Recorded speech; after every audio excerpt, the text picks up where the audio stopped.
శ్రీమత్తదంగ్రీగళం ప్రణమామి మోద్న భూతం సరస్య మాదాహ్వయ భట్టనాథ శ్రీభక్తి సారకులశేఖరయో వివాహాన్ భక్తాంగరేణు పరకాలేతేంద్రమిశ్రాన్ శ్రీమత్పరాంకుశమనం ప్రణతోస్మి నిత్యం నాదం పంకజనెత్తరామ యమునా వాస్తవ్యమాలాదరాన్ యోగీంద్రం కురుకే సచంద్ర జలదిన్ గోవింద పూరాదిపౌ భట్టార్యం నిగమాంతయోగి జగదాచార్యౌ సకృష్ణద్వయౌ వందే మాధవ పద్మనాభ సుమన కోలేక్స దేవాదిపాన్ నమో వేదాంత వేద్యాయ జగన్మంగళహేతవే యస్య వాగమృతాసారపూరితం భువనత్రయం వేదాంత వేద్యామృతవారిరాసే వేదార్థ సారామృతపూరమద్ర్యం ఆదాయ వర్షంతమహం ప్రపద్యే కారుణ్యపూర్ణం కల్వైరిదాసం శ్రీమత్కృష్ణ సమాహ్వాయ నమో యామున సోనవే యత్కటాక్షణలక్ష్యాణం సులభ శ్రీధర సదా శ్రీకృష్ణ పాద పాదాబ్జయ నమామి శిరసా సదా యత్ప్రసాద ప్రభావేన సర్వసిద్ధిరభూన్ మమ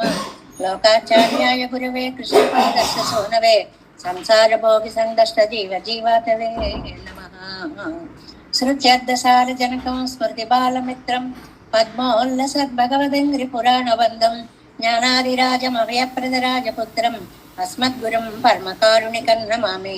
ద్రావిడాంనాయ హృదయం గురుపర్వక్రమాగతం రమ్య జామాతృదేవేన దర్శితం కృష్ణసూనన సుందర జామాతృమునే ప్రపద్యే చరణాంబుజం సంసారాన్నవసమ్మగ్నజంత సంతారపోతకం నమోస్తు దేవరాజాయ చతుర్గ్రామ నివాసినే రామానుజార్య దాసస్య సుతాయ గుణశాలినే నమ శ్రీశైలనాథాయ కుంతీనగర జన్మనే ప్రసాదలబ్ధ పరమ ప్రాప్య కైంకర్యశాలినే శ్రీశైలే సదయా పాత్రం దేవత్యాది గుణార్ణవం యతీంద్ర ప్రవణం వందే రమ్య జామాతరం మునిం.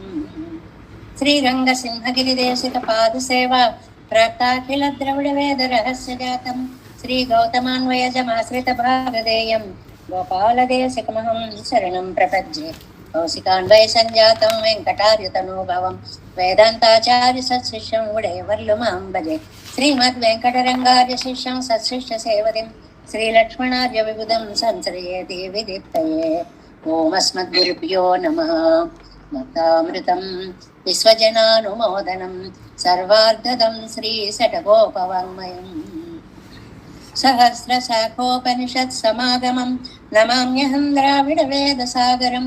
తిరువழிదినాడెన్నం தென்கருகூரென்னும் மறுவினியவன் பொருணல் என்றும் அருமறைகள் அந்தாதி செய்தான் அடியினையே எப்பொழுதும் சிந்தையாய் நெஞ்சே தெளிந்து மனத்தாலும் வாயாலும் வன்குருகூர் பேணும் இனத்தாரை எல்லாதரேஞ்சேன் தனத்தாலும் ஏதும் குறைவிலேன் எந்தை சடகோபன் பாதங்கள் யான் உடைய பத்து ஏயந்த பெருங்கீர்த்தி இராமானுசமுனிதன் வாயந்த மலர்பாதம் வணங்குகின்றேன். ஆயந்த பெரும் சீரார் சடகோபன் செந்தமிழ் வேதம் தரிக்கும் பேராத உள்ளம் பெறா வாந்தெழும் சோலை மதிலரங்கள் வன்புகழ் மேல் ஆண்டு தமிழ் மறைகள் ஆயிரமும் என்ற முதல் தாய் சடகோபன் மயம்பாள் வளர்த்த இதத்தாய் இராமானுசம் மிக்க விரை நிலையும் மெய்யாமயிர் நிலையும் தக்க நெறியும் தடையாகி தொக்கியலும் ஊழ்வினையும் வாழ்வினையும் போதும் முருகை அருகோன் ராஜனிசை வேதத்தியல். நம்மாழ்வார் திவ்ய திருவடிகளே சரணம். எம்பெருமானார் திவ்ய திருவடிகளே சரணம்.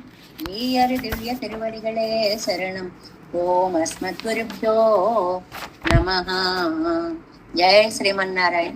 భాగవత గోష్ఠికి దాసోహాలు సమర్పిస్తూ మధురమైనటువంటి తిరువాయిమొഴി దివ్య ప్రబంధాన్ని నమ్మాళ్వార్లు మనకి 1102 పాసురాలుగా అనుగ్రహిస్తూ ప్రతి దశకాన్ని కూడా ఒక ఫలశ్రుతితోటి కూర్చి ఇదిగో ఇలా చదువుకోండి, ఇలా బాగుపడతారు, ఇలా చదువుకోండి, ఇలా ఆనందం పొందుతారు అని చెప్పేటువంటి దాంట్లో మొత్తం తిరువాయిమొழிలోనే భగవత్ భక్తులని సేవిస్తే అది ఎంత ఆనందము, అది ఎంత మోక్షప్రదము అనేటువంటి విషయాన్ని 2 తిరువాయిమొழிల్లో తెలియచేశారు అని మనం చెప్పుకున్నాము. అందులో మొదటిది 3వ పదిలో 7వ తిరువాయిమొഴి పైலும் సుడరొడి మూర్తియై పంగయ్య కண்ணనై అనేటువంటి ఈ తిరువాయిమొഴి. 2వది 8వ 10లో నెడుమార్కడిమై అనేటువంటిది. ఆ విశేషాలను మనం ఆస్వాదిస్తూ 2వ పాసురంలో మనం చివరికి వచ్చాము. చెప్పుకున్నాము. పూర్వార్థం అంతా పరమాత్మ యొక్క వైభవాన్ని చెప్తూ ఉంటారు. ఉత్తరార్థంలో అలాంటి పరమాత్మని సేవించేటువంటి భక్తులే నాకు ప్రభువులు అని ఆ కనెక్షన్ ఇస్తూ ఉంటారనమాట. పెరుమాళ్ళని అలా గొప్పతనం చెప్పడం, పెరుమాళ్ళ దాస్యం చేసేవారి గొప్పతనాన్ని చెప్పి వారు నాకు దాసులు అంటే మనకి భాగవత శేషత్వం అనే విషయం ఈ 10లో ప్రతిపాదింపబడుతుంది. 2వ పాసురాన్ని ఒకసారి అనుసంధానం చేసుకొని సెకండ్ హాఫ్ వ్యాఖ్యానం దగ్గరికి వెళదాం.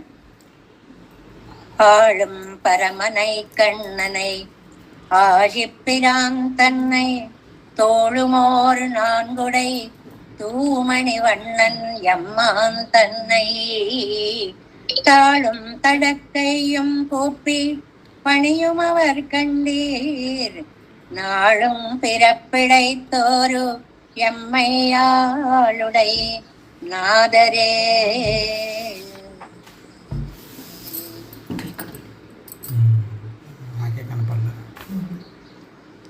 ఆళం పరమనై కన్ననై, దీనికి మనం అర్థాన్ని చెప్పుకున్నాము.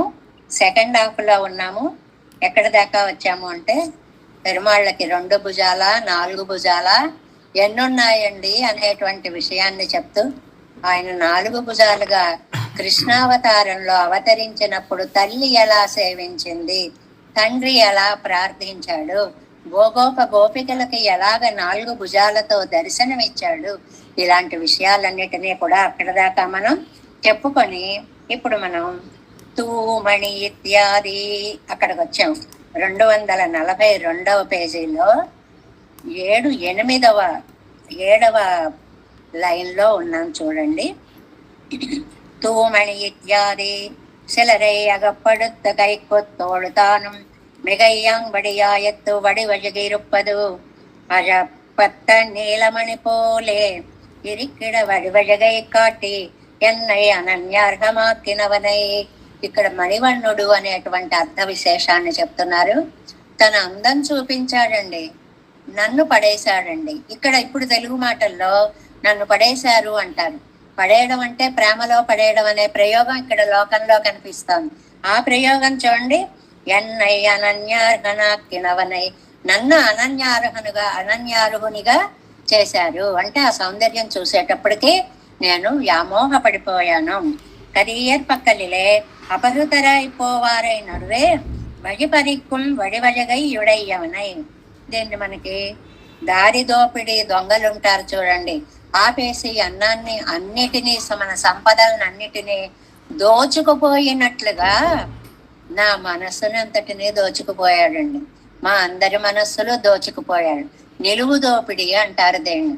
పైకి కనపడే నగల్ని ఇవ్వడం ఒక దోపిడి, అలా కాదు మనస్సుతో సహా ఎత్తుకుపోవడం అనేటువంటి నిలువు దోపిడి. తన సౌందర్యాన్ని చూపించి నా మనస్సుని అపహరించినటువంటి వాడు.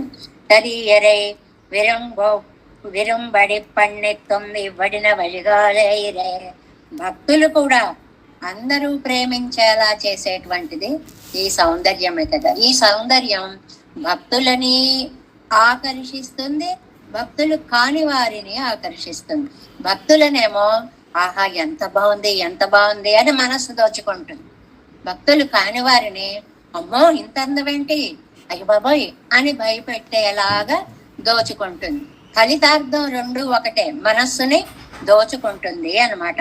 తాళం తడక్కయ్యం కైగోపే, తాళం తడక్కయ్యం కోపే.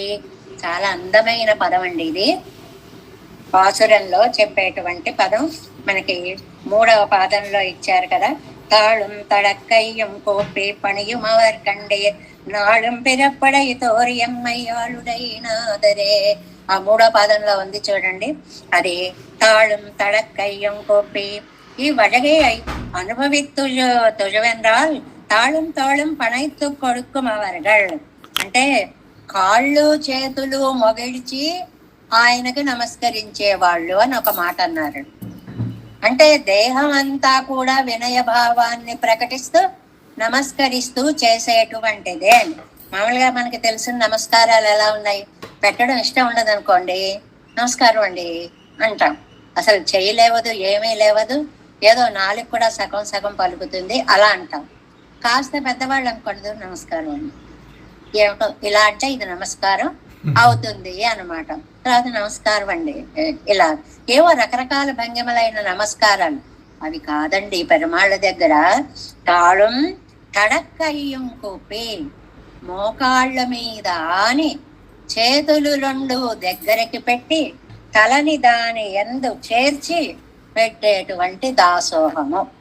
అంటే మనం కూర్చునే విధానంలో, పలికే విధానంలో, చెప్పే విధానంలో అహంకారం ఎక్కడున్నా ఇతరులకు వ్యక్తమైపోతూ ఉంటుంది. అది వ్యక్తం కాకుండా ఉండాలి అనేటువంటిది అనమాట. చూడండి, భగ్నాభిమాన నాగైరే, భగ్నాభిమానం ఇక్కడ తాళ్ పొగయ్యావదు అనన్యగతియాగై, ఇవి మనకి స్టేట్మెంట్స్ అన్నమాట. ఏమండి, కాళ్ళు ముడుచుకోవడం ఏమిటండి అంటే, నాకు కాళ్ళు గమనానికి గుర్తండి, గతికి గుర్తండి. నాకు వేరొక గతి లేదు. చక్కగా నోట్ చేసుకోండి. నాకు వేరొక గతి లేదు అనడానికి గుర్తుగా కాళ్ళు దగ్గరికి రెండు మోకాళ్ళ మీద ఆని కై కూపుగయ్యావదు ఆకించన నాగై, చేతులు జోడించడం ఏమిటండి, నా దగ్గర వేరే ఉపాయం ఏదీ లేదు. దీనికి మంచి సంప్రదాయ పదాలను రెండింటిని చెప్పారండి. ఏమిటి ఆ సంప్రదాయ పదాలు రెండును అంటే, అనన్య గతిత్వం, అనన్య రక్షకత్వం. ఆ మాటలు అవి వినడానికి ఏవో పెద్ద పదాల్లాగా భయంగా ఉంటాయి. ఏమీ లేదు, నువ్వు తప్ప గతి లేదు, నువ్వు తప్ప రక్షకుడు లేదు. గతి అంటే మనం చేరవలసినటువంటి ప్రదేశం, ఎక్కడికి వెళ్ళాలి, ఏం చెయ్యాలి, అవి రెండు నువ్వే అనడానికి గుర్తుగా ఈ దాసోహం మనకి కనిపిస్తూ ఉంటుంది అని అంటున్నారు. ఆ కాళ్ళు చేతులు ముడిచి దండం పెట్టండి అనడంలో ఇంత సంప్రదాయమైనటువంటి రెండు అర్థాలని నంబిళ్ళయ్య గారు మనకి అద్భుత వ్యాఖ్యానంగా ఇచ్చారనమాట. ఆగా ఇరండెలం ఒక్క వేరిన ప్రయోజనం భగ్నాభిమాన నాగయ్యారే. ఈ భంగిమ ఏం తెలియచేస్తుందండి, నాలో అహంకారం లేదు, నేను మీకు దాసుణ్ణి. భగ్న అభిమానం అని పదం వేశారు చూడండి. అభిమానము అంటే నేను ఇంత వాళ్ళని అంత వాళ్ళని అనుకోవడం భగ్న లేకుండా పోయింది. నేను నీకు దాసుణ్ణి అని చెప్పడానికి గుర్తు చాలా అందమైన శ్లోకాన్ని ఇస్తూ మనకి చెప్తారండి. రామాయణ శ్లోకాన్ని నిభృత, రామాయణం సుందరకాండలో సీతమ్మ అశోకవనిక వృక్షంలో ఆ కింద కూర్చొని ఉన్నటువంటి సమయంలో హనుమ చూశాడండి. ఆ రావణాసురుడు వచ్చి బెదిరించి వెళ్ళిపోయిన తర్వాత కిందకు వచ్చి నమస్కరించాడు. కథ తెలుసు. ఆ నమస్కరించినప్పుడు ఎలా ఉన్నాడు రామాయణంది. నంబిళ్ళయ్య గారు రామాయణం అంతా కరతలామలకం అండి నంబిళ్ళయ్య గారికి. ఏదంటే అది ఆ మాటకి అక్కడ ఏ శ్లోకం ఎక్కడుంది, ఏ కాండలో ఉంది, ఏ సందర్భంలో ఉంది, ఎలా వ్యాఖ్యానం దానికి అంత అద్భుతంగా. నంబిళ్ళయ్య గారంటే రామాయణం, నంబిళ్ళయ్య గారంటే తిరువాయిమలి వ్యాఖ్యానం అన్నంతలాంటి పండితులు, మహానుభావులు. ఆయన ఒక శ్లోకం వర్ణిస్తున్నారు, ఇక్కడ మనకి వివరణ ఇస్తున్నారు, వ్యాఖ్యానం చేస్తున్నారు. వృక్షమూలే నిరానందం రాక్షసీభిః సమావృతాం నివృతః ప్రణతః ప్రహ్వః సోవిగమ్య అభివాద్య చ. చాలా అందమైన శ్లోకం అండి. ఆ పైనుంచి ఆ చిన్న రూపంగా చెట్టు మీద కూర్చొని ఉన్నాడు కదండి, ఒక్కసారి కిందకి దూకాడు. దూకి కొంచెం కొంచెం నమస్కారంగా ఇలా ఇలా ఇలా ఇలా అనుకుంటూ దగ్గరకు వస్తున్నాడు. ఆ రావడం ఎలా ఉందో వర్ణించారు చూడండి ఇక్కడ. నిభృత ఇలా వంగిపోయాటండి. అలా వంగిపోతే అలా ఉందిట. అది ஒரு అవయవத்திலே எல்லா నవయవங்களும் ఒడుంగంబడియాగా, ఇలా చేతుల్లోకి గుండెల్లోకి మిగిలిన శరీరం అంతా వచ్చేసిందా అన్నట్టుగా అలాగా దగ్గరగా అయిపోయాటండి. అంటే పెట్టాలరా దేవుడా అని పెట్టే నమస్కారం కాదు, సర్వాత్మన పెట్టే నమస్కారం అన్నమాట. అందువల్ల మొత్తం అంతా అలాగ వినయభావముతోటి ముందు మోకరిల్లాడు అనేటువంటిది. ప్రణత వేరే సిలర్, ఇది బాగుంది. సిలర్ ఎడుక్కు వెండుంబడి శిథిలనాయ్ విజంద కిడక్కై, అలా దాసోహం పెట్టి అలా ఉండిపోయాటండి. మనం చూస్తుంటాం ఆనందంగా వచ్చినప్పుడు కానీ, లేదు మనస్సులో దుఃఖం అంతా అక్కడ వెళ్ళబోసేసుకోవాలి ఈ పెద్దల సన్నిధిలో అని వచ్చినప్పుడు కానీ అలా నమస్కారం పెట్టి అలా కాసేపు ఉండిపోతామండి. అలా ఉండిపోవడంలోట ఈయన అంటున్నారు, అది వేరే సిలరెడుక్క వెండుంబడి శిథిలనాయి, ఎవరైనా వచ్చి లేవదీయాలేమో, వీడు లేవలేడేమో అన్నంతగా పడిపోవడం, అంత భక్తి భావాన్ని ప్రకటించడము అని. అసలు శ్లోకార్థం గొప్పతనం వేరు, ఆ శ్లోకానికి అన్వయించడం అనే వ్యాఖ్యానార్థం నంబెళ్ళయ్య గారు ఎవరైనా వచ్చి లేవదీయాలేమో అన్నంతగా పడుకుని అలా దాసోహం పెట్టాడు అంటారు. అంతేకాదు ప్రహువహ ఇప్పటికిడందోమి అన్నమదు నంజల్ నడయ్యాదిరొక్కై, ఆ మనస్సు అలాగ స్వామి పాదాలు సీతమ్మ వారి పాదాలకి నమస్కరిస్తూ ఇంకా నేను ఇక్కడి నుంచి లేవలేనేమో అన్నంతగా నీకు దాసోహం పెడుతున్నాను అన్నట్లుగా వంగి దాసోహం పెట్టాటండి. అలా పెట్టాడు అని ప్రహ్వహ అంటాడు. ప్రణత ప్రహ్వహ అని 2 పదాలు వాడతారండి, చాలా అద్భుతమైన పదాలు. ప్రకర్షేణ నత, ప్రణత అంటే నత అంటే ఇలా వంగి దండం పెట్టడం, ప్రణత మరీ వంగిపోయి దండం పెట్టేస్తున్నాడు, అది ఒకటి. ప్రహ్వహ ప్రహ్వహ అంటే నమః, ఆ నమస్కార భావాన్ని భంగిమలో చూపించేంతగా వంగిపోయి దండం పెడుతున్నాడు అనేటువంటిది ప్రకర్షేణ వహ. ఈ పదం చాలా గొప్ప పదం. వహ వహ ప్రకర్షేణ వహ, ఆత్మాభిమానం అనేది నేనా దండం పెట్టడమా ఈవిడిక అనేది లేకుండా అభిమానాన్ని పక్కన పెట్టి నమస్కరించిన నమస్కారం. చాలా సార్లు చెప్పుకుంటున్నాం, నాకైతే ఎన్నో అనుభవాలండి. అమ్మ ఒకసారి ఇలా వస్తారా అంటే ఏమిటో తెర పక్కకి అన్నమాట పెడితే అక్కడ దాసోహం పెట్టి అందుకమ్మా రమ్మన్నాము అంటే, నలుగురిలో వీళ్ళకి దాసోహం పెడితే మనం తక్కువ వాళ్ళం అయిపోతామేమో, మనం ఇంత గొప్ప వాళ్ళం కదా అని ఓ తెర పక్కకి తీసుకెళ్ళి పెట్టే దాసోహాలు. అలా కాదండి, లోకంతో మనకి సంబంధం లేదు, మనలో వినయభావం ఉందా ఎక్కడ కనపడ్డా పెడతామండి మనం. మనకి స్వామివారు ఓ ఎయిర్పోర్ట్ లో కనిపించవచ్చు, ఓ స్టేషన్ లో కనిపించవచ్చు, ఎక్కడైనా ఇక్కడ కదా ఇక్కడ అందరూ చూస్తారు కదా అలా అనుకోకూడదు. ఎక్కడైనా నీ మనసులో గనక గౌరవము, ప్రేమ, అభిమానము, ఆ భావాలన్నీ ఏకీకృతమై ఉంటే ఎక్కడ కనిపిస్తే అక్కడే నువ్వు నమస్కారం పెట్టి తీరాలి, అంతేగాని సిగ్గుపడకూడదు అనేటువంటి విషయాన్ని చెప్తున్నారన్నమాట. பிரஹ்வஹ இப்படிக்கடந்தோமென்னுமது நெஞ்சில் நடையாடாதிருக்கை நாடும் பிறப்புடைத்தோர் జన్మంగళిల్ అవకాశంగళిల్ తోరం. జన్మాల మధ్యలో కూడా మనకి బోల్డ్ జన్మలు వస్తాయండి. పునరపి జననం పునరపి మరణం కదండి, ఎప్పుడు ఏ జన్మ వస్తుందో తెలియదు. ఆ జన్మలోంచి ఈ జన్మలోకి వచ్చే సంధికాలాలు కూడా ఉంటాయి. అన్ని కాలాల్లోనూ నేను నీకు భాగవత భక్తి కలిగే ఉండాలి, భక్తులను సేవిస్తూనే సకల జన్మలలోనూ ఉండాలి, ఆ జన్మలో సకల దినాలలోనూ ఉండాలి. అది ఈ నాళం పెరప్పడై తోరం అంటే అన్ని జన్మలలో నీకు భాగవత శేషత్వాన్ని చూపించగలగాలి, అన్ని రోజులలో నీకు భాగవత శేషత్వాన్ని చూపించగలగాలి. జన్మంగళిల్ అవకాశంగళల్ తోరం అది తన్నెల్ నాళ్ తోరం. జన్మలలో అవకాశము, రోజులో అవకాశము అంటే ఏం లేదండి, సర్వకాల సర్వావస్థలలోనూ పెరుమాళ్ళకి, పెద్దలకి, భాగవతోత్తములకి దాసభూతులమై ఉండాలి. చాలా అద్భుతమైనటువంటిది. ఎమ్మయ్యాళుడై నాదరే, అలాంటి వాళ్లే నాకు ప్రభువులు. నాదర్ అంటే ప్రభువులు, నాదరే వాళ్ళే ప్రభువులు. ఎందుకంటే అలా అన్నారు అంటే వాళ్ళు తప్ప నాకు ఇంకెవరు కాదు. అవధారణ అంటారండి, గ్రామర్లో దాన్ని అవధారణ అంటారనమాట. నాదరే వడివడిగాలే యాదల్ గుణంగళాలే యాదల్ ఏదునం వరకు ఏతువాలే అందం చేత గాని గుణాల చేత గాని ఏదైనా కారణం చేత అడిమై కొళ్ళ వేండువరీశ్వరనం కాయత్. ఆ పెరుమాళ్ళకి అడిమై సేవ చేయగలగడము అనేటువంటిది.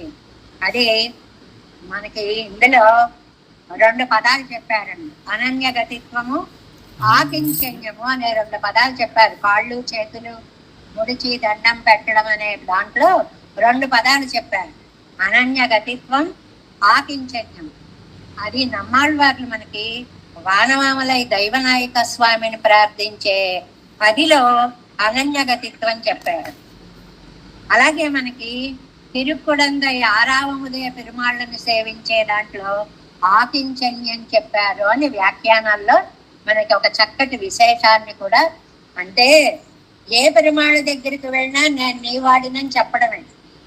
ఆ చెప్పే దాంట్లో మళ్ళీ మనకి సంప్రదాయబద్ధమైనటువంటి పదాలను కూడా జోడించి చెప్పడం నంబళ్ళయ్య గారి వ్యాఖ్యానంలో ఉండేటువంటి ఒక గొప్ప విశేషము అన్నమాట.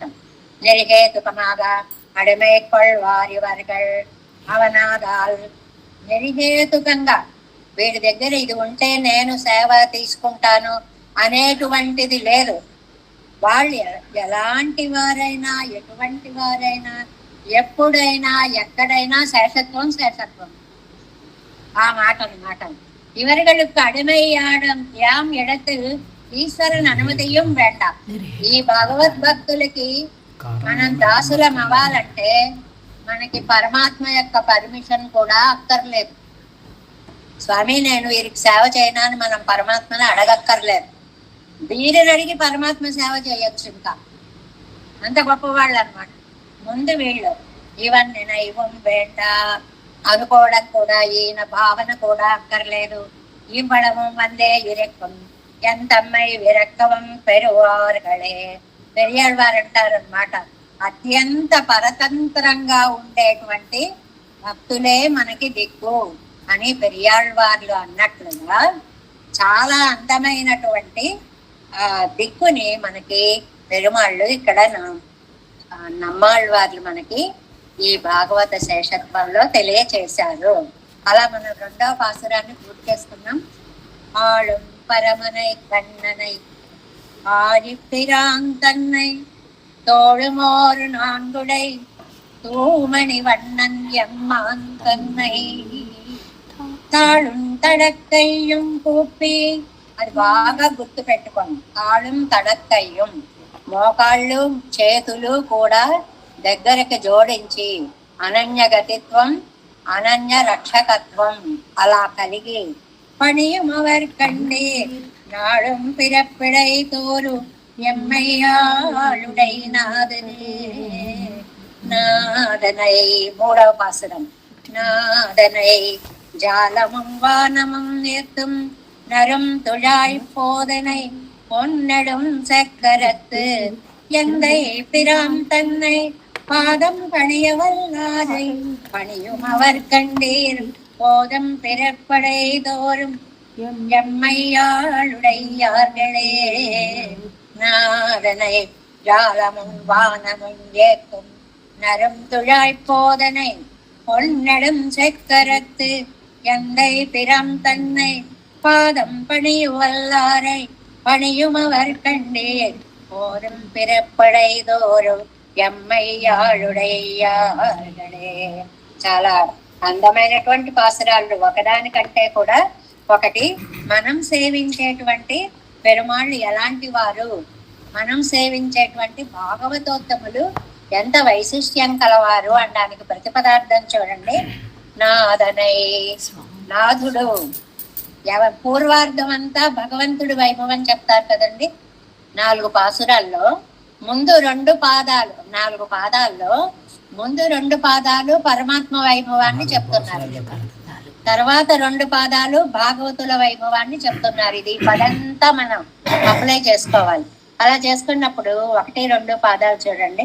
నాదనై, నాదుడు. జాలమం వానమం ఏత్తుం.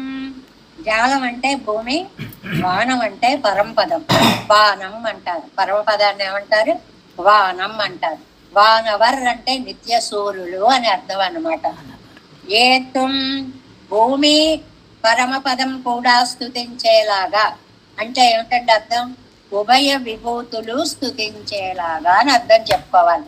లోకమంతా కొనియాడిందండి అంటే అర్థం ఏంటండి, చాలా సార్లు చెప్పుకున్నాం, లక్షణార్థము అంటాం. లోకం కొనియాడింది అంటే అర్థం ఏంటి, లోకంలో ఉన్న వాళ్ళందరూ కీర్తించారు. అలా లోకం పరమపదం కొనియాడింది అంటే లోకంలో ఉండేవాళ్ళు, పరమపదంలో ఉండేవాళ్ళు, లీలా విభూతిలో ఉండేవారు, నిత్య విభూతిలో ఉండేవారు కూడా కీర్తిస్తారు. నరుంతుడాయి పోదనై, పరమాత్మ అనగానే విడదీయరాని బంధం కలిగినటువంటి వస్తువు ఒకటి తుజాయ్, తులసి. ఆ తులసి పుట్టి తులసి కాదండి, నరుం తుజాయ్. మనకి ఈ భగవద్ విషయం అంతా పరిమళాలతో నిండిన తులసే కనిపిస్తుంది, పువ్వులతో ఉన్న తులసే కనిపిస్తుంది. ఆ మకరందాన్ని ఆస్వాదించే తుమ్మెదలతో ఉన్న తులసే కనిపిస్తుంది. ఆ తులసిని అంత మధురంగా వర్ణిస్తారు మనకి నమ్మాళ్ళవార్లు. నరం తుజాయ్ పోదనై, పరిమళాలతో ఉండేటువంటి తులసిమాల చేత అలంకరింపబడినటువంటి స్వామి. ఇంకా విశేషణం పొన్నెడు చక్కరత్ ఎందై పిరాన్. ఇది ముఖ్యార్థము ఈ పాసురంలో. చక్రాన్ని, బంగారంలాగా మనోహరమైన చక్రాన్ని ధరించిన ఎందై పిరాన్ తమ్మై, నాకు ఉపకారకుడు. పిరాన్ అని ఎప్పుడొచ్చినా ఉపకారకుడు అని అర్థం. నాకు ఉపకారకుడు స్వామి అనొచ్చండి, ప్లెయిన్ గా అనేసినట్టు ఉంటుంది, అబ్బాయి బాగుండదు. నాకు ఉపకారకుడైన చక్రధారి, ఆ చక్రాన్ని వదిలిపెట్టరు, అది ఒక పెద్ద విశేషణము. అని తర్వాత ఆయన యొక్క పాదం, థర్డ్ లైన్కి వచ్చేసాం. థర్డ్ ఫోర్త్ భాగవతోత్తముల యొక్క వైభవం. పాదం పణియ వల్లారై, ఆయన పాదాన్ని సేవించగలిగినటువంటి వారిని పణియుమవర్ కండీర్, సేవించే వాళ్లే కదా. ఓదం పిరప్పుడై తోరం. ఓదుం అంటే వేదాలు అని ఉందండి, శాస్త్రము అని కూడా ఉందండి. ఆ అన్ని జన్మల యొక్క మధ్యలో కూడా ఎమ్మై ఆళుడయ్యార్గల్, మమ్మల్ని పరిపాలించే ప్రభువులు వారే. ఎవరు? ఆ భాగవతోత్తములు. ఏ భాగవతోత్తముల యొక్క అయితే పెరుమాళ్ల దివ్య పాదాలను సేవిస్తారో ఆ భాగవతోత్తములు మాకు ప్రతి జన్మలోనూ ఆదరణీయులు. ఏ పెరుమాళ్ళది? ఆకాంక్ష పద్ధతి అని చెప్పుకున్నామే, చక్రధారి. ఆయన ఇంకా ఎలా ఉంటాడు? తులసిమాలను ధరించి ఉంటాడు. ఇలా విశేషణాలు వేసుకుంటూ వచ్చి అలాంటి నారాయణుని యొక్క పాదాలను ధరించినటువంటి స్వామి, ఆ భాగవతోత్తములే నాకు రక్షకులు అనేటువంటి దాన్ని ఇక్కడ చెప్తున్నారండి. ఇవాళ ఒక చిన్న ఇబ్బంది వచ్చిందండి, మా ఇంటి వెనకాల బోరింగ్ వేస్తున్నారు. అది మరి మీకు ఎలా డిస్టర్బెన్స్ గా ఉందేమో కానీ చెవులు పగిలిపోయేలా ఉందన్నమాట. ఏం చెప్తున్నాం, ఏం చేస్తున్నాం అంటే మన రామకృష్ణుడు అడిగితే ఆయన తన కవిత్వాన్ని, ఏ బోరింగ్ వేసినా మాకు బోరింగ్ గా ఉండదండి, హాయిగా చెప్పండి అని తన కవిత్వాన్ని ఆవిష్కరించాడు రామకృష్ణ అన్నమాట. అందుకని చెప్తున్నాం, కానీ చెవులు పగిలిపోయేలాగా ఉంది శబ్దం, అంత శబ్దం వచ్చేస్తుంది. ఇంటి మొత్తమే ఎక్కడున్నా అదే శబ్దంగా ఉంటుందని కొంచెం గట్టిగా అరిచినట్లుగా చెప్పినట్లుగా ఉంది. ఏమిటండి ఇలా చెప్తున్నారు అనుకోకండి. అది సరే. ఆ మూడవ పాసురం యొక్క ప్రతిపదార్థాన్ని తెలుసుకుందాం. మూడవ పాసురం వ్యాఖ్యానం చూడండి, చాలా బాగుంటుందండి. విందు భోజనం చేయిస్తారు నంబెళ్ళయ్య గారు మనకి. ఎలాగా చూడండి. పాటు 244వ పేజీ. తోళం తోళ్ మాలయ్యుమాన అழகிலே. ముందు స్వామిని చెప్పాలి, తర్వాత భాగవతోత్తములని చెప్పాలి, తర్వాత మాకు వారు సేవ్యులు. 3 స్టెప్స్ కదండి ప్రతిపాసురంలో చెప్పుకుంటున్నాం. మొదట భగవంతుడిని చెప్తున్నారు. தோளும் தோள் மாலையும் மாணவர்களே தோத்திருக்கும் அவர்களுக்கு శేషభూతరానవర్గళ్ ఎనక్కు స్వామిகள் ఎంగిరార్. ఆ భుజాల మీద ఆ అందమైన కొంచెం అద్భుతమైన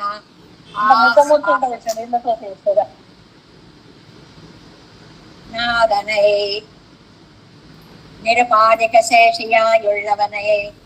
నిరుపాధిక అని ఒక పదం తరచుగా వస్తుంటుందండి. ఉపాధి అంటే కారణం, ఉపాధి కారణము లేనటువంటి శేషి. మనం ఆయనకి ఎందుకండి శేషులము? కారణాలేం లేవు. ఆయన శేషి, మనం శేషులం. తండ్రిని కొడుకు అడుగుతాడు, నేను ఎందుకు నాన్న నేను సేవించాలి? నేను తండ్రిని కాబట్టి, నువ్వు నా కడుపును పుట్టిన బిడ్డవి కాబట్టి. ఇది ఉపాధి అంటారు, కారణము అంటారు. అలా కారణం లేదు, లోకాలకే తండ్రి స్వామి. అలాంటి తండ్రిని సేవించినటువంటి జాలమిత్యాది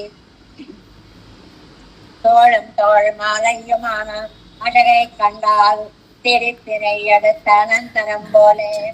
తోళం తోడు, ఈ భుజం నుంచి అలాగా ఈ భుజం మీకు ఇంత తులసిమాలని అద్భుతంగా వేశారనుకోండి, ఆ రూపం చూసేటప్పటికి మనం పెరుమాళ్ళకి తులసిమాల పట్టుకెళ్తామండి. ఒక్కొక్కసారి ఎప్పుడైనా మనకి అంత ధరింపు చేయండి స్వామి అంటాం. వారు ఆ విగ్రహానికి కోవిల్లో ఎక్కడో వేస్తారు. మన ఇంట్లోనే తిరువారాధనలో పెద్ద తులసిమాలను ధరింప చేస్తాం. ఇవాళ ఎంత బాగున్నాడో స్వామి, ఎలా మెరిసిపోతున్నాడో. ఇది మాల వేసిన ప్రతి వారి మనసుకే అనిపిస్తుంది. అలాంటి స్వామి నిత్య సూరిகளோடு నిత్య సంసారిகளோடு వాసియర పొగడా నేర్పరగల్. ఈ లోకంలో వాళ్ళు పొగడుతున్నారు, ఆ నిత్య సూర్యులు పొగడుతున్నారు ఆ తులసిమాల దారిని. ఎంత అందంగా ఉన్నావయ్యా, ఎంత అందంగా ఉన్నావయ్యా అని ఈ లోకం వాళ్ళు ఆ లోకం వాళ్ళు కూడా పొగడేటువంటి స్వామి. ఇక్కడ నంబిళ్ళయ్య గారి వ్యాఖ్యాన విశేషాలని అడుగడుగునా ఆస్వాదిస్తున్నాం కాబట్టి ఇక్కడ ఒక పాదానికి నంబిళ్ళయ్య గారు ఎలా వ్యాఖ్యానం చెప్పారో చూడండి. మామూలుగా ఆ కాలక్షేపం చెప్తున్నారండి, వింటున్నామండి, బాగుందండి, బాగులేదండి, అది వేరు విషయం. అసలు ఆ పదాలకి ఎలా వ్యాఖ్యానం చేయవచ్చు, దాన్ని ఎలా పెంచుకుంటూ పోవచ్చు, అది ఊరికే పిచ్చిగా పెంచుకోవడం కాకుండా లౌకికమైనటువంటి సహజమైనటువంటి దాన్ని ఏమంటాం సైకాలజీని జోడించి, మనస్తత్వ శాస్త్రాన్ని జోడించి వ్యాఖ్యానం ఎలా చేయొచ్చు ఇక్కడ ఒక పాదంలో మనకి తెలుస్తుంది చూడండి. స్త్రీ బాలయువ వృద్ధానాం తతో హర్ష సముద్భూతో నిస్వనో దివం అస్పృశతు. స్త్రీ బాలయువ వృద్ధానాం రామోయమితి కీర్తితే. కింద జీయర్ అరుంబదంలో 2వ పేరాలో మొదటి లైన్ చివరి నుంచి 2వ లైన్ దాకా ఉందండి శ్లోకం. రాముడు వచ్చాడండి. ఆ రాముడు పట్టాభిషేకానికి వచ్చేటప్పటికి అందరూ పొగిడేస్తున్నారు రాముడిని. విడివిడిగా చెప్పారండి. స్త్రీలు పొగుడుతున్నారు, బాలురు పొగుడుతున్నారు, యువకులు పొగుడుతున్నారు, వృద్ధులు పొగుడుతున్నారు అని 4 రకాలుగా వాల్మీకి మహర్షి శ్లోకాన్ని మనకు అనుగ్రహించారు. దానిని తీసుకుని నంబిళ్ళయ్య చెప్తారు చూడండి ఎంత బాగుంటుందో.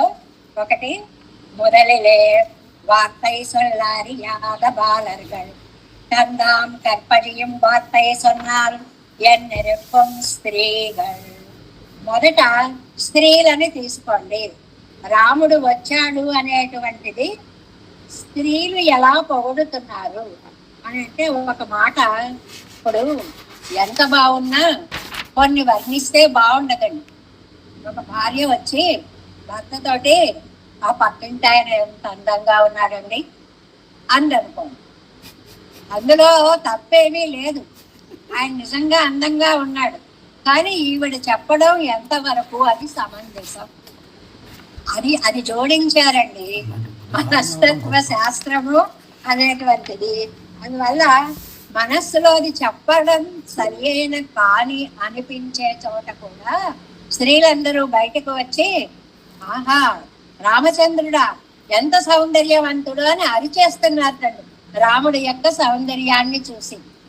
ఎందుకు స్త్రీలు అన్నారు అని చెప్తే ఈ వ్యాఖ్యానం చేశారండి. అదే ఈ మాట. ఇంకా கண்டான் கற்பழியும் வார்த்தை சொன்னால் என் இருக்கும் స్త్రీகள் మనసులో ఉన్న మాట చెప్తే సమాజంలో బాగుండదేమో అనుకునే వాళ్ళు కూడా మాట మర్చిపోయి రాముడంత బాగున్నాడు, రాముడంత బాగున్నాడు అనేస్తున్నారు. అది మొదటి వ్యాఖ్యానం. రెండవది మొదలిలే వార్తై సొల్లరియాద బాలరగల్. పిల్లలు వచ్చారండి. రాముడు వచ్చేటప్పటికి ఓ రామచంద్ర, ఓ రామచంద్ర, ఓ రామచంద్ర అనేసి అరిచేస్తున్నాడు. వాళ్ళకి అర్థాలు ఏం తెలియవు. చూస్తే బాగున్నాడు, అరిచేస్తున్నాడు అంతే. ఆ మనసులో ప్రేమ ప్రకటనే తప్ప ఎందుకు అంటున్నారు అన్నది వాళ్ళకు కూడా తెలియదు. ప్రేమని ఎలా ప్రకటించాలో తెలియని వాళ్ళు కూడా రామచంద్ర సౌందర్యాన్ని చెప్పేస్తున్నారు అనడానికి బాల అనేటువంటి పదాన్ని వాడారు. మూడోది వాయ్ విట్టం చల్లాద యువాక్కల్ యువాక్కల్ యువకులండి. యువకులకు ఒక విశేషణం వేశారు చూడండి. వాయు విట్టున్నం సొల్లాద యువాక్కల్. మనసులో భావాలు ఉంటాయి కానీ తొందరగా చెప్పకండి. ఒక వయసులో ఉన్న కుర్రాళ్ళు ఏంట్రా నీ మనసులో మాట ఏమిటో చెప్పు, అది అంతగా అదేం కాదు, అబ్బే అదేం కాదు అంటగాని చటుక్కులు మనసులో మాట చెప్పరట, ఆలోచిస్తారన్నమాట. అలాంటి యువత కూడా వచ్చి ఆహా రాముడు, ఓహో రాముడు అంటే కీర్తించేస్తున్నారు. ఇది ఇంకొక జోక వేశారు చూడండి. కరపాటమిల్లాగా వృద్ధరుగల్. వృద్ధరు ముసలి వాళ్ళు ఉన్నారండి, కరపాటవం లేదు, అంటే గట్టిగా అరిచే శక్తి లేదు. ఆ మాటలు బయటకు రావడానికి పలు వరుస అవేమీ లేదు, బోసినోళ్ళు అయిపోయాయి. వాడు బాగున్నాడు బాగున్నాడు అని అంటుంటే గాలే వస్తోంది తప్ప మాట వినపడడం లేదు. అయినా సరే వాళ్ళు కూడా అరిచేస్తున్నారు. ఇలాంటి వ్యాఖ్యానంతో రామాయణాన్ని గనక వినగలిగితే అసలు ఎంత బాగుంటుందో అనిపిస్తుంది.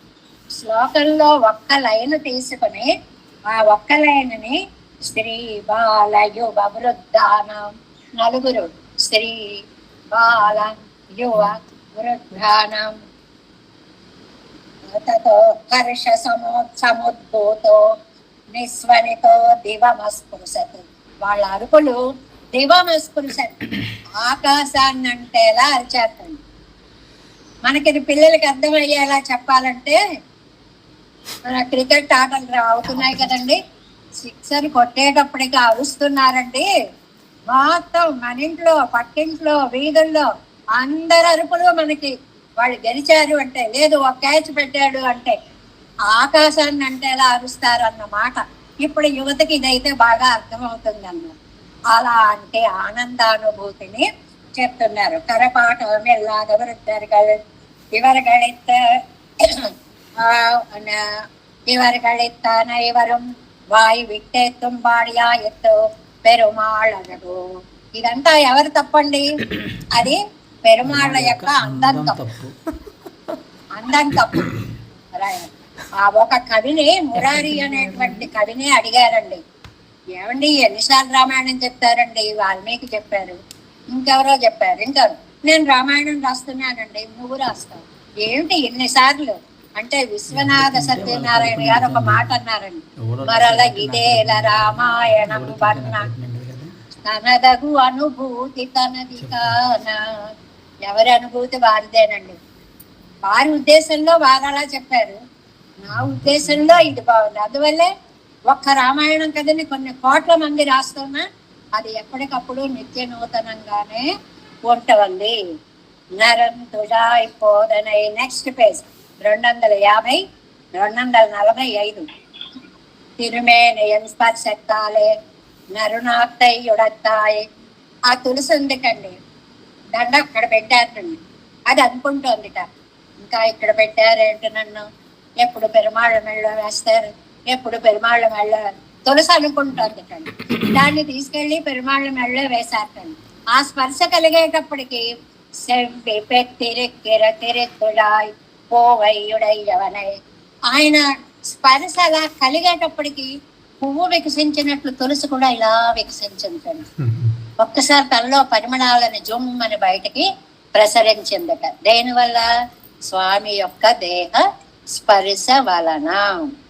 ఇవండి వ్యాఖ్యానంలో విశేషాలు. మామూలుగా అందరం చెప్తున్నాం కవిత్వం, అందరం పాడుతున్నాం, అందరం పలుకుతున్నాం, అందరం మాట్లాడుకుంటున్నాం, అందరం మనుషులవేనండి అనిపిస్తుంది. కాదండి, ఆ వైశిష్ట్యమే. ఒక తులసి మాలని కడితే అదేమో ముఖం ముడుచుకున్నట్టు ఇలా కూర్చుని తనని స్వామి మెడలో వెయ్యగానే ముఖం విచ్చుకుని పరిమళాలను చింది మధువుని స్రవింపచేసి, ఆహా ఇప్పుడు నన్ను చూసారా, సెవ్వి ప్రతిరెక్కిర కాంతి పరిమళం మధువు ఎంత బాగున్నానో అని తులసి చేత కూడా మాట్లాడించేస్తారు నంబిళ్ళయ్య గారు. పొన్నిత్యాది పొన్బోలే స్పృహణీయమాయి. ఈ వ్యాఖ్యానం అంతా అద్భుతంగా, దేనికదే బాగున్నానండి. ఈ పాసురం మరీ అనిపించింది నంబిళ్ళయ్య గారు వ్యాఖ్యానం. మనకి బంగారం చూపిస్తారండి, కావాలా అని అడుగుతారు. ఎవరైనా వద్దంటారండి? అదే నాకెందుకండి అంటారండి. వేసుకుంటే బాగుంటుంది, బాగానే ఉంటుంది అయినా అంతే తప్ప వద్దని మాత్రం తాత పెళ్లి చేసుకుంటావా అంటే పిల్లని ఎవరిస్తారు అంటాడు కానీ వద్దండు అని ఒక సామెత మనకి. అలాగా బంగారం ఇస్తానంటే వద్దు అన్న వాళ్ళు ఎవ్వరూ ఉండరు. అజగక్కుం ఆభరణత్తుక్కుం ఇడక్కుక్కుం తన కవ్వరిగిన్రెక్కే ఇరుపదాయి. ఒకటి అజగక్కు చక్రం పట్టుకున్నాడండి. ఎందుకు పట్టుకున్నాడు?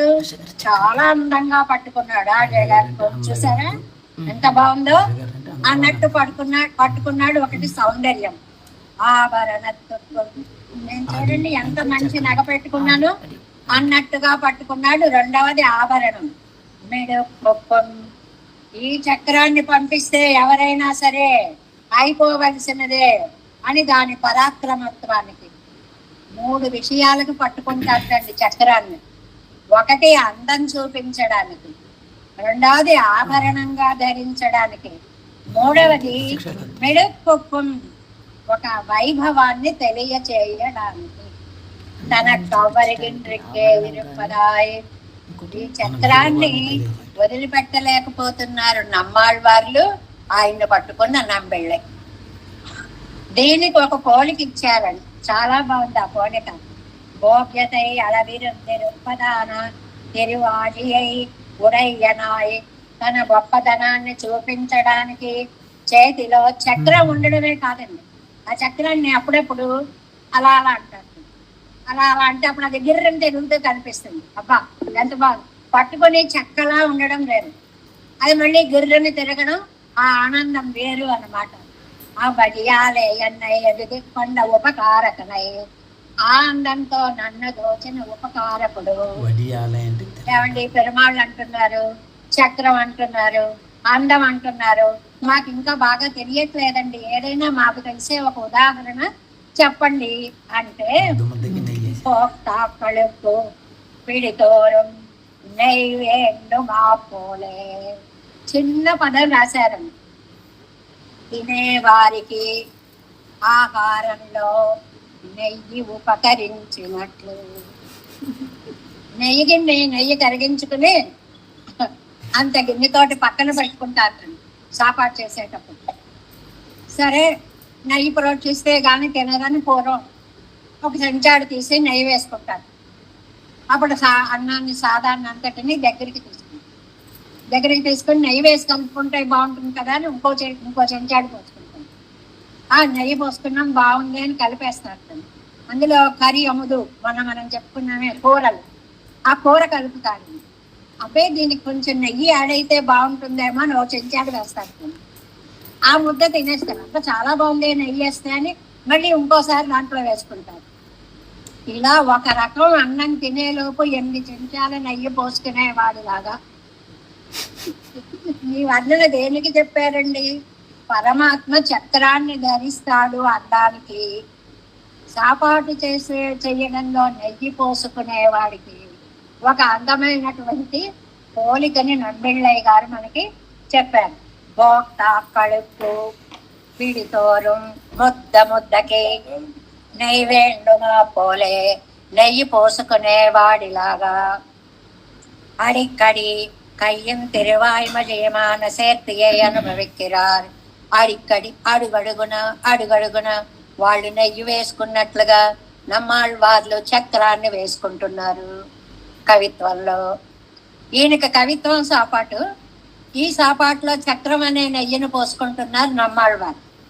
మనకి సాదం అన్నం సాపాటు, అందులో అడుగడుక్కి నెయ్యి పోసుకుంటున్నాం మనం. ఇది మీకు ఇప్పుడు బాగా అర్థమవుతుంది కదండి, మీరు సాపాటు చేయడం అది తెలుస్తుంది కదండి అన్నట్టుగా వ్యాఖ్యానం చేశారు నంబిళ్ళయ్య గారు. భోక్తాக்களுக்கு பிடித்தோறும் நெய் வேண்டுமா போல அடிக்கடி கையின் திருவாய்வழியமான சேர்த்தியை அனுபவிக்கிறார். ஆழிப்பிரான் என்பது பொன்னும் சக்கர தண்டை పిరాన్ என்பదాయ్. ఎన్ని ప్రతి పాసురంలోనూ ఎక్కడ అవకాశం వస్తే అక్కడ ఒకసారి ఆ చక్రాన్ని పెట్టేస్తూ ఉంటారనమాట. అది మనం నెయ్యిలో వేసుకుంటాము, చారులో వేసుకుంటాము, పప్పులో వేసుకుంటాము, కూరలో వేసుకుంటాము, పొడులు అయితే మొత్తం తడిసేలాగా మొత్తం పోసుకుంటాము, ఇంకా మాట్లాడితే పెరుగన్నంలో వెన్నలు నంచుకొని కూడా తింటాం కదండి. ఈ సిద్ధాంతాలు ఉన్నాయి కదా. అలా నమ్మాళ్ళవార్లు పాసురాల్లో చెప్తారు, నంబిళ్ళయ్య గారు వ్యాఖ్యానాల్లో చెప్తారు. వాటి మనం చదువుకుంటూ చక్రం చక్రం చక్రతాழ்వా అని అనుకుంటూ ఉంటాము అని అంత బాగా చెప్పారు ఇక్కడ. పాదమిత్యాది ఈ వడిరే కండు ఇదిలే అసూయై పండాదే. ఇంత అందాన్ని చూసేటప్పటికి అసూయ పడకుండా అన్నారు ఒక మాట. అసూయ ఎందుకండి అంటే మనకు ఉండేదే అది. అసూయ ప్రసవభూహు. అసూయ అనేటువంటిది తక్కువని పుట్టేస్తుంది. ఏం చేసినా అసూయేనండి, మంచి చేసినా అసూయే, చెడు చూసినా అసూయే. ఏదో ఇంత పట్టుకుని ఇచ్చారు అనుకోండి, ఇస్తాడు, ఏం చేయాలో తెలీదు, ఏదో ఒకటి పడేద్దామని పడేశాడు, ఇచ్చాడు అని దానికి అసూయే.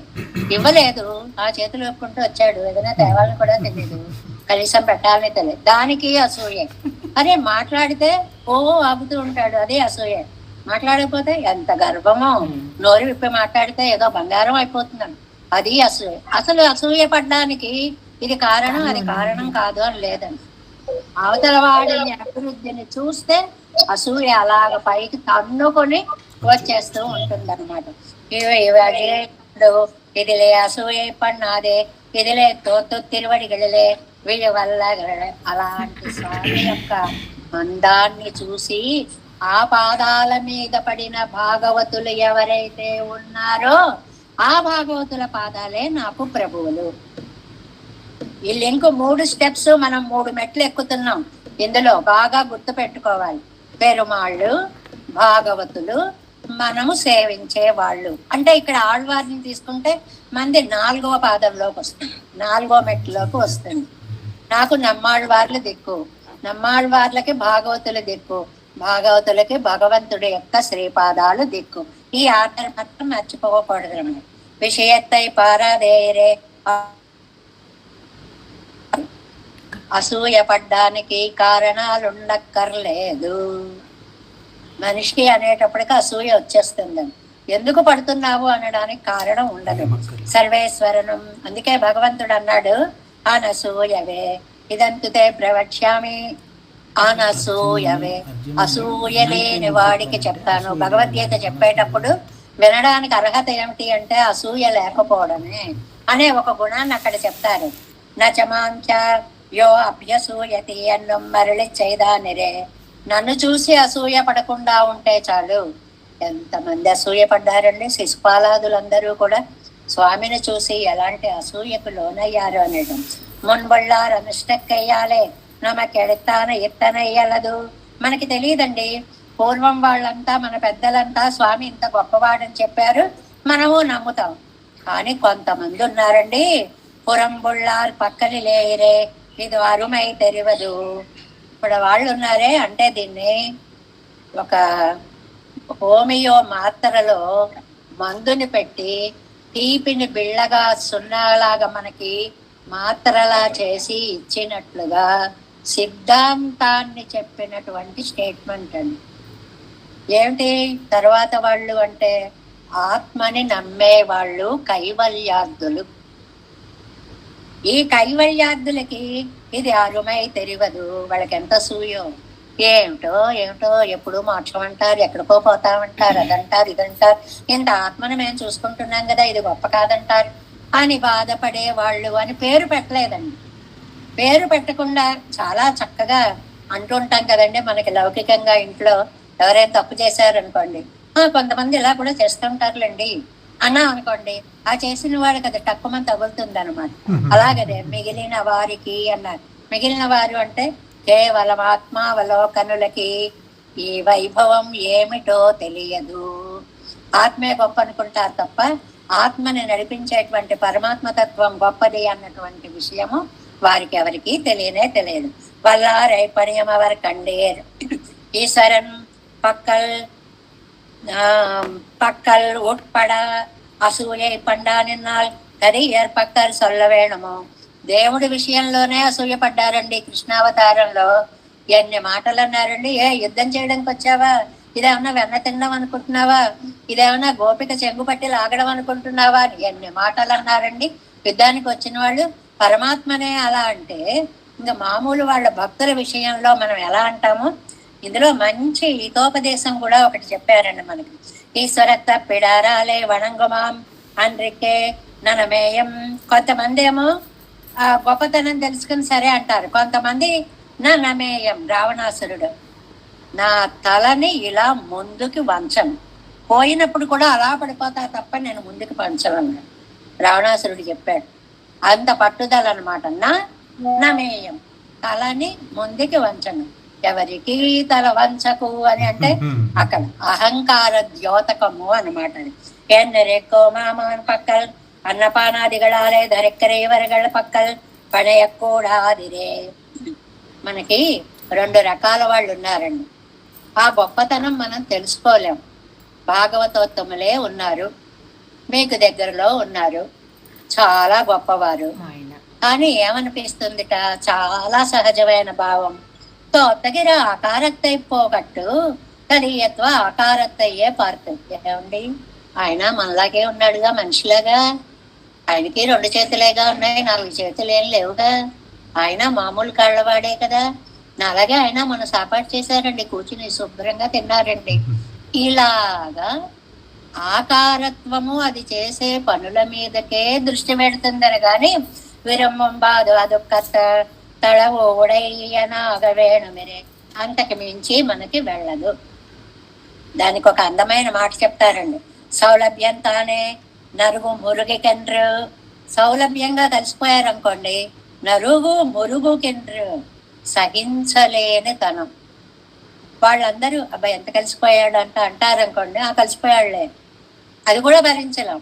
ఏదో మాట, ఒక ముళ్ళ మాట ఒకటి, అలా గుచ్చుకునే మాట ఒకటి అంటే గాని తృప్తిగా ఉండదు. లోపల నుంచి అలా వచ్చేస్తూ ఉంటాయమ్మా. మూడంది పొక్కడలాయితరే శిశుపాలాదిగళకు. అలా కదా నాశనం అయిపోయినటువంటి శిశుపాలాదులందరూ కూడా పరమాత్మని ఎంత నిందించారు. పెళ్ళయ్యాను పొన్ను పోర నల్లన ఎరుపానొరువన్. ఇక్కడ ఒక మంచి కథ చెప్పారండి. పెళ్ళయ్యాస్తానని ఒక ఆయన ఉన్నారు. ఆయన నంజయ్యర్ దగ్గరికి వచ్చారు. నంజయ్యర్ పెద్ద పండితులు, తెలుసు కదా మీకు. సర్వస్వాన్ని లోకానికి త్యాగం చేసేసి నంబెళ్ళ భట్టర్ వారి యొక్క పాదాలను ఆశ్రయించడానికి వచ్చినటువంటి మహానుభావులు. నంజయ్యర్ వందారో అన్నారు భట్టర్, అందుకని ఆయనకు నంజయ్యర్ అనే పేరు వచ్చిందని చెప్పుకున్నామే. ఆయన దగ్గరికి వచ్చారటండి. జీయర్ శ్రీపాదత్తిలే వందు వచ్చి స్వామికి దాసోహం పెట్టారటండి. எனக்கு ஒரு திருவாய்மொழி அருள செய்ய வேணும் என்ன. స్వామి, తిరువాయిమొഴി వినాలనుంది, నాకు చెప్తారా అని అడిగారటండి. మీ అందరిలాగే వినే ఆసక్తితోటి చక్కగా వచ్చి అడిగారు అన్నమాట. అంటే ఉనక్కు విశదమాగా పిళ్ళయ్యోడే కేట్టలా ఎత్తు అంగే కేళి అన్న. తిరువాయిమొഴి చెప్తాను. మరి నాకంటే కూడా నా దగ్గర ఒక శిష్యుడు ఉన్నాడు, నంబిళ్ళయ్య అని, చాలా బాగా చెప్తాడు, అతనిచే చెప్పిస్తాను నీకు అన్నట్టు నంజయ్య. ఈ వచ్చిన ఆయనేమో పెద్ద ఆయన, సన్యాసాశ్రమ స్వీకారం చేసిన ఆయన, అంత పరమ పవిత్రంగా జీవితం గడుపుతున్న ఆయన నంబిళ్ళే చెప్తాడులే అన్నట్టు. మీరు చెప్పండి అంటే మా వాడు చెప్తాడు. ఎవరా వాడు అంటే ఇంత కుర్రాడు వచ్చి నంబిళ్ళయ్య, చిన్న ఆయన అనమాట. ఆయన ఆయన వచ్చేటప్పటికి ఈయన చూశారట. ఈయనేమో ఇంత పెద్ద ఆయన, ఇంత సన్యాసాశ్రము, వాడేమో ఇంత పిల్లాడిగా ఉన్నాడు అని ఆయనకు అనిపించింది. అదొన్నుండో వేణుమాగిర్చేగిరాయ్ ఎంతన్నై అజైత్. ఏమండి, ఈ పిల్లాడు చెప్తాడా అని సంశయం వ్యక్తం చేశారట. చేసేవాడికి ఈయనకి అర్థమైపోయింది నంజయ్యకి. అప్పుడు నంబేళ్ళ ఆయన దగ్గరికి పిలిచి, ఇవనుక్కు పాంగానపడి ఓరొరు తిరువాయిమడి సొల్లం, ఊరు తిరువాయిమడి సొల్లం. ఇదిగో ఈయనకి ఎలా ఇష్టమో అలా నువ్వు తిరువాయిమడి చెప్పవయ్యా అన్నారు. ఈయనకి ఎలా ఇష్టమో అంటే ఆయనకు నువ్వు దాసోహం పెట్టి నేను తిరువాయిమడి చెప్తాను వినండి అని ప్రతిరోజు ఆయన పైన కూర్చోబెట్టి నువ్వు చక్కగా ఓ తిరువాయిమడి చెప్పు అని శిష్యుడికి చెప్పారటండి నంజయ్యర్. శిష్యుడు ఇంకా వినయానికి పట్టం కట్టిన మనిషి కదండి. ఏం వళవం వరక్కేట వారే ప్రతిరోజు వచ్చి ఈయనకి ఆయన దాసోహం పెట్టేవారట. ఎవరికి? చెప్పించుకునే స్వామికి చెప్పే నంబిళ్ళై దాసోహం పెట్టి మొదలు పెడదామా స్వామి అని అనుజ్ఞ తీసుకుని మొదలు పెట్టేవారటండి. ఇక్కడ 1వ పది అయిందిట, 2వ పది అయిందిట, 3వ పదిలో ఈ పైలుం సుడరొడి అనే తిరువాయిమడి దాకా వచ్చారటండి. ఈ పాసురాలు చెప్తూ ఉంటే ఆ వినే ఆయన మనస్సు అలా ద్రవీభూతం అయిపోయిందండి, కరిగిపోయిందిటండి. ఈ బాలుడేమిటి, ఈ పాండిత్యం ఏమిటి, ఈ వ్యాఖ్యాన శైలి ఏమిటి, పైగా ఎదురు దాసోహం పెట్టి వినండి అని చెప్పడం ఏమిటి అని భాగవత వైభవం అంటే ఇది కదా అని తెలుసుకున్నారటండి. తెలుసుకుని నా నొట్టాదుడియా జియర్పాడే సండ్రు దాసోహం అంటే వద్దు వద్దు వద్దండి అని నంబెళ్ళే పెట్టించుకోలేట. అప్పుడు సత్వ వైభవము ఇంత గొప్పదని తెలియదండి. చాలా అజ్ఞానముతోటి బాలుడా నాకు చెప్పడం అనుకున్నాను. నా అజ్ఞానాన్ని మన్నించండి. మున్పు అప్పటి సొన్నేన్, అప్పుడు అలాగ తెలియక అన్నాను. ఇని నాను అనువర్తదుకు ఇసయంబడి అరుళ చెయ్యవేణం ఎన్నో జీయరయ్యట్టు నిర్బంధితానువర్తిస్తున్నాను. ఇక నుంచి నేను దాసోహం పెట్టి వారు చెప్తే వినేలాగా మా గురువు గారికి మీరే చెప్పండి. ఎంత మార్పు వచ్చిందో చూడండి. ఈ చిన్నవాడికి ఈయనకు పెడితే ఈయన మా గురువు గారు వద్దన్నారు, నేనే మీకు పెడతాను అంటున్నారు. ఏమండి, ఆయన్ని పిలిచి ఇంతవరకు అజ్ఞానం వల్ల అలా చేశానండి, ఇప్పుడు భాగవత వైశిష్ట్యం తెలిసిందండి, ఆయన నా చేత నమస్కరింపబడేలాగా మీరు చెప్పండి, మీరు చెప్తే వింటాను అని మళ్ళీ గురువు గారు నంబెళ్ళైన పిలిచి, స్వామి ఆయన ఏదో అంటున్నారు అన్నారు. అంతే, ఆయన ఏదో అంటున్నారు. ఎంత అందంగా ఉంటాయో ఈ ప్రయోగాలు. ఆయన ఏదో అంటున్నారు అంటే వారికి శిష్యస్థానాన్ని అనుగ్రహించండి అని చెప్పడం అన్నమాట. అలాగా ఇని நான் అనువర్తదుకు ఇసయుంబడి అరుళి చెయ్యవేయడం ఎన్న చేయరగిట్టు నిర్బంధిత్తు అనువర్తిత్తాన్. నిర్బంధించి కాదు, నేనే దాసోహం పెడతా, మీరు స్వీకరించాలి అని బలవంత పెట్టే అంత స్థాయికి ఆ పండితుడు ఈ తిరువాయిమొഴി విశేషాలు విన్న తరువాత మారినటువంటి వైఖరి ఈ కథలో కనిపిస్తుంది. ఎన్నరుళిచ్చేవారు ఓదుమిత్యాది పిరందాన్ సెత్తాన్ ఎంగిర వ్యపదేశ మాత్రమాన జన్మము అమయమిదు పెరులెన్నదిల్. కొన్ని జన్మలు ఉంటాయటండి. పిరంబాన్ సెత్తాన్, పుట్టాడు పోయాడు, అంతే కదండి. గర్భే పిలీయతే జాయమానో అస్తమేవచ జాతమాత్రో పింబ్రియతే. ఏమండి, గర్భం ధరించారంటారు, ఎబాట్ అయిపోయింది అయిందంటారు. అంటే ఆ జీవుడు వచ్చాడు అయిపోయిందట. జాయమానో అస్తమేవచ, పుట్టాడు అంటారు, వెంటనే శిశువు పోయాడంటారు. జాతమాత్రో పింబ్రియతే, అరే 2 రోజులు ఉన్నాడు అయిపోయాడండి, జబ్బు చేసిందండి అని. ఎప్పుడు ఉంటాడో ఎప్పుడు పోతాడో తెలియని జన్మలు అనేకాలు ఉన్నాయి. బ్రతికిన జన్మలు కొన్ని ఉంటే ఎంతకాలం బతుకుతామో ఇప్పుడు తెలియదు, ఎంతకాలం బతుకుతాము. కానీ కొన్నేళ్లు జీవితం గడిపిన జన్మలు కొన్ని అయితే, జీవితమే గడపకుండా పుడుతూనే పోయిన జన్మలు ఎన్నో ఉన్నాయి. అందుకే ఓదుం అంటే ఆ శాస్త్రము చెప్పినట్లుగా, శాస్త్రము వేదము, ఓదుం అంటే బాగా గుర్తుపెట్టుకోండి. శాస్త్రంగళిలే నిషిద్ధతయా ఓది పెరిగిన జన్మంగళిల్ అవకాశం తన్నోరం తంతోరం ఎన్నవుమాన్ అంటే భాగవత శేషత్వము జన్మ జన్మలలోనూ ఉండాలి. అది పుట్టే జన్మైనా, వెంటనే పోయే జన్మైనా, కొంత జీవితాన్ని నడిపే జన్మైనా, ఏదైనా సరే. ఎందువల్ల అని అంటే ఇక్కడ అతి పరిచయాద్ అవజ్ఞ అని ఒక మంచి మాట. ఎందుకండి మనలాగే ఉన్నాడు కదా, వాడికి ఇంత గౌరవం ఇవ్వడము అని మనం అనుకుంటాము అంటే ఒక చక్కటి శ్లోకం ఇచ్చారండి. అతి పరిచయాదవజ్ఞ, ఇది బయటది బుక్లోది కాదు. సంతత గమన అనాదరో భవతి మలయే చందన మలయే బెల్ల పురంద్రి చందన తరుకాష్టమింధనం కొరితే. మనకి చాలా రోజు ఒక వ్యక్తి ఎక్కువగా కనపడితే ఆ రోజు వచ్చేవాడేలే అంటే. ఎప్పుడైనా వెళ్ళారనుకోండి, స్వామివారు చెప్తుంటారు, ఎప్పుడైనా వచ్చారనుకోండి ఎదురండి, పరిగెట్టుకండి, రండి రండి రండి రండి అని తీసుకొస్తాను. రెండో రోజు వచ్చాడు అనుకోండి, గేట్లో నిలబడి రండి స్వామి అని, అక్కడ దాకా ఆయనే వచ్చేస్తాను. మూడో రోజు వస్తాడు అనుకోండి, ఉండండి వస్తున్నా రండి రండి. నాలుగో రోజు వస్తే కూర్చోండి స్వామి, లేవని కూడా లేవండి. ఇలా ఉంటుంది కండి. ఏమిటి దీనికి కారణం? అతి పరిచయాదవజ్ఞ, బాగా పరిచయం అవడం వల్ల, అవజ్ఞ నిర్లక్ష్యం అన్నమాట. అది సంతత గమనాత్ అనాదరో భవతి. రోజు మాట్లాడితే ఆ రోజు చేస్తాడులే, రోజు ఫోన్ చేస్తాం అనుకోండి, చేస్తూనే ఉంటారులే, ఎప్పుడు పడితే అప్పుడు, రేపు మాట్లాడొచ్చులే అలా అనిపిస్తుంది. రోజు వచ్చాడు అనుకోండి, అబ్బా చేస్తున్నాడండి బాబు అనిపిస్తుంది. ఇలాగా నిత్యము కలయిక ఉండడం వల్ల వారి యందు అనాదరం ఉంటుంది అనడానికి ఒక మంచి ఉదాహరణ ఇచ్చారండి. మలయే బెల్లపురంద్రి, మలయ పర్వతం ఉందండి. మలయ పర్వతం చందన తోటలు ఎక్కువగా ఉంటాయి. ఇది పుట్టడానికి ఆ మలయ పర్వతం కారణం. అక్కడ చందన వృక్షాలు బాగా పెరుగుతాయండి. ఎంత కాస్ట్లీ అండి! ఇంత ముక్క గంధం చెక్క తెచ్చుకోవాలి, పెరుమాళ్ళకి అరగదీసి పెట్టాలి అంటే ఎంత కాస్ట్లీగా ఉంటుందో. మనం ఏదో పొడని తెచ్చేస్తాం, కలుపుతాం, అది వేరు విషయం, అది అలా పెట్టండి, అంత కాస్ట్లీ. అలాంటిదిట ఆ చందన వనంలో బెల్లపురంద్రి కోయజాతి వాళ్ళు అక్కడ ఉంటుంటారు.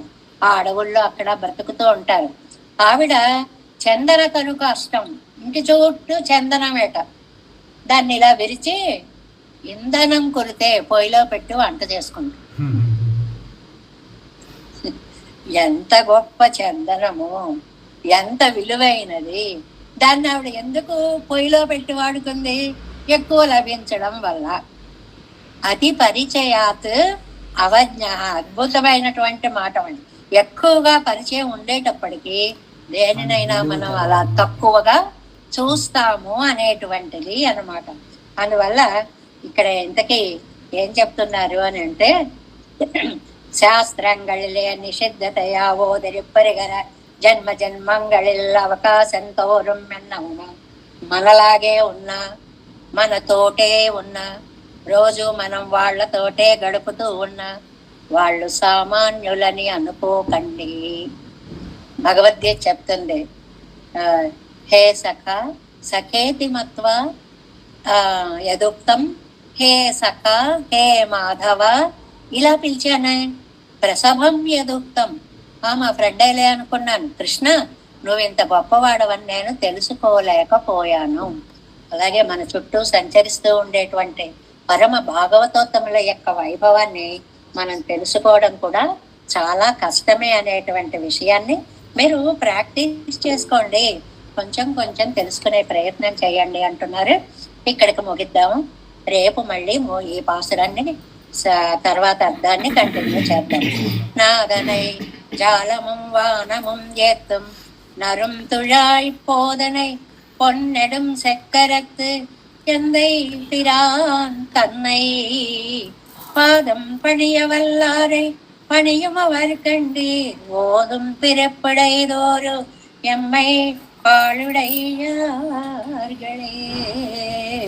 தேவேசம் கோலநாதம் நதகித மனசம் పద్మనాభం రమేశం లోకార్యం కృష్ణయుగ్మేన చ నిగమశిరో యోగి భట్టారకౌ చ గోవిందం పూరనాదేన చ సహ కురు కేసేందు సింధుం యతీంద్రం మాలాధృత్యామునార్యో మమ హృది నిదదే రామ పద్మాక్షనాదాం తిరువరుణ్మాల్ சேனை முதலி செடகோபன் ஆதம் தேரைய கண்டான் மணக்கால் நம்பி சென்றாமாள வந்தான் குருமாலாதரர் குருகை பிறர்க்கு அம்பாம் எதிராசர் கோவிந்தர் கூரேசர் பட்டர் வேதாந்த முனி இரு கண்ணர்க்கம் உடையனம் பிள்ளை இவர் ஈழளித்தற்கே எந்த மாதவர் கற்பனாவர் இவர் அருளாளர் திருவடியொன்றிய தேவ பெருமாள் கை கொண்டருளும் திருமலையாழ்வார் பதங்கள் முன் என் உள் சேரந்தனவே. நமோஸ்து தேவராஜாய சதுர்கிராம நிவாசினே ராமானுஜார்ய தாசஸ்ய சுதாய குணசாலினே நம ஸ்ரீசைலநாதாய குந்தி நகர ஜன்மனே பிரசாத லப்த பரம பிராப்ய கைங்கரியசாலினே శ్రీశైలేశ దయాపాత్రం దేవత్యాది గుణార్ణవం యతీంద్ర ప్రవణం వందే రమ్యజామాతరం మునిం వాళు తిరువాయ్ మழிப்பிள்ளை மாதகவாளும் வாழும் மணவாள மாமுனையன் வாழி அவன்மாரம் திருவாய் மழிப்பருளை மாநத்தோர் தேரும்படி உரைக்கும் சேர் ஸ்ரீரங்க சிம்ஹகிரி தேசிக பாத சேவா பிராப்தாகில திரவிட வேத ரகஸ்ய ஜாதம் ஸ்ரீ கௌதமான்வயஜ மாத்ரித பாகதேயம் गोपालदेशिकमहं शरणं प्रपद्ये कौशिकान्वय सञ्जातं वेङ्कटार्यतनुभवं वेदान्ताचार्य सत्शिष्यं उडैवर्लुमहं भजे श्रीमद्वेङ्कटरङ्गार्य शिष्यं सत्शिष्य सेवदिं श्रीलक्ष्मणार्य विबुधं संश्रये देवि दीप्तये ओम अस्मद्गुरुभ्यो नमः. जय श्रीमन्नारायण.